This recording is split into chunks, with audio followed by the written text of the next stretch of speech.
Podcast do Transporte.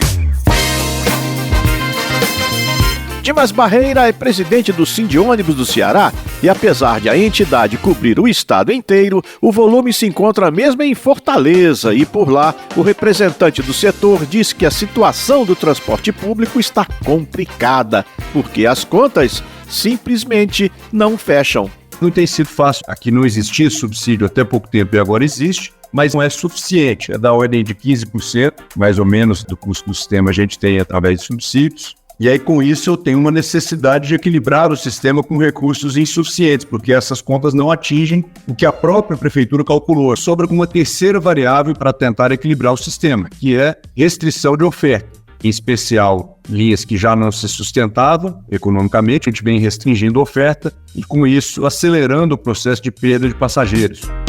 É o triste círculo vicioso que a gente bem conhece e que Dimas Barreira, presidente do Sindônibus do Ceará e também conselheiro diretivo da NTU, detalha em números pra gente. Para você ter uma ideia, o nosso melhor momento aqui foi 2015, a gente tinha operando 1.904 veículos.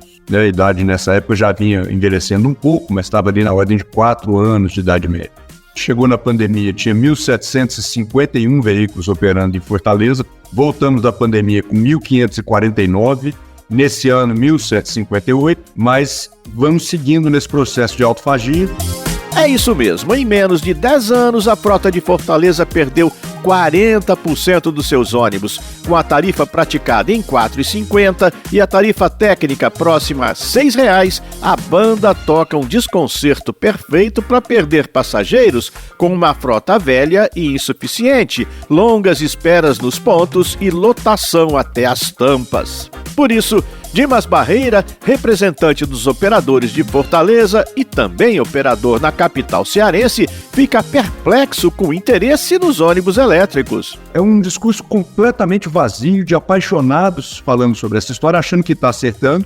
E eu estou acostumado a falar para levar pedrada, porque ninguém gosta que estraga as suas paixões, né? Mas a gente está piorando a questão de emissões ao não querer se debruçar e entender as questões como elas precisam ser entendidas.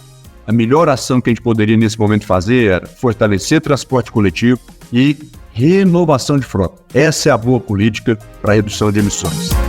Nesse ponto, Dimas Barreira celebra a chegada do PAC para a renovação da frota. Como a gente vem tendo recursos insuficientes, primeiro a frota está velha como nunca.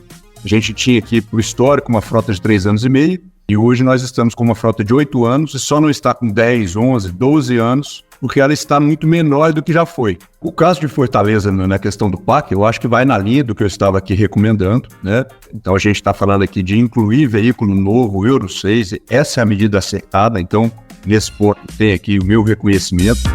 Na lista de desejos do presidente do Sindônibus do Ceará, além de muitos Euro 6, há também um outro item endereçado ao governo federal. O custeio da gratuidade das pessoas acima de 65 anos, como socorro aos municípios. Então a gente precisa de ações mais rápidas, mais imediatas, né, de apoio aos municípios. Esse é um pedido justo, né? Mas será que o Dimas é mesmo 100% refratário ao ônibus elétrico? Depende. Eu acho que investimentos para se ter projetos pilotos e conhecendo é uma tendência, mas eu vou dizer com toda franqueza, não uma viagem maluca, uma aventura como está sendo feita em São Paulo, nesse volume. Essas coisas são para ser feitas com cuidado. Coisa nova, vamos experimentar tudo que vem de novo, mas você precisa errar numa velocidade ou numa proporção que você consiga lidar com as consequências desse erro sem ser catastrófico, sem ser caótico. Falar de transporte público no Ceará é também falar de algumas inovações feitas por lá, a começar pela tarifa zero implantada em algumas cidades da região metropolitana de Fortaleza. Quem explica pra gente é Dimas Barreira. Primeiro foi o município do Eusébio, aqui na região metropolitana de Fortaleza. A prefeitura lá apostou nisso. E o sistema então foi crescendo, foi se robustecendo, porque tinha pouco passageiro no começo, foi aparecendo. Eu não sei precisar o tamanho do serviço hoje, mas é muito maior do que começou. Tem um outro município vizinho a eles, que é Aquiraz, também está iniciando o processo. O caso de Calcaia chama muita atenção, diferente de vários municípios que eu vi de tarifa zero. Ele não é um município com nenhum diferencial arrecadatório, um PIB per capita baixo aqui da região metropolitana de Fortaleza. E por compromisso político do prefeito, ele chegou e resolveu fazer e fez, né? E tem Maracanaú, que é recente. Dimas Barreira explicita que a proposta de Maracanaú é ter uma tarifa zero para promover a inclusão. Uma pessoa que não se enquadrar nos públicos eleitos pela prefeitura entra e paga uma tarifa, porém ela elegeu vários públicos. Por exemplo, estudantes, Cadastro Único, Bolsa Família, os índios, ela foi elegendo público. E assim como aconteceu em Caucaia, a demanda já se multiplicou por 5.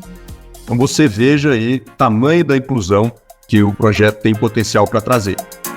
Já em Fortaleza, Dimas Barreira revela que a prefeitura decidiu focar seu esforço na construção de um transporte público mais inclusivo. O primeiro público contemplado com tarifa zero, que é o estudante, foi contemplado no ano passado, e ele tem uma limitação de uso. Qual? 2 passagens por dia não cumulativo, exclusivamente período letivo, dias úteis, mas quando eles usam pagando, paga sempre um preço muito diferenciado, R$ 1,50. Então é uma maneira inteligente de se implementar, evitando aí esse risco de uma demanda fora de controle. Podcast do Transporte.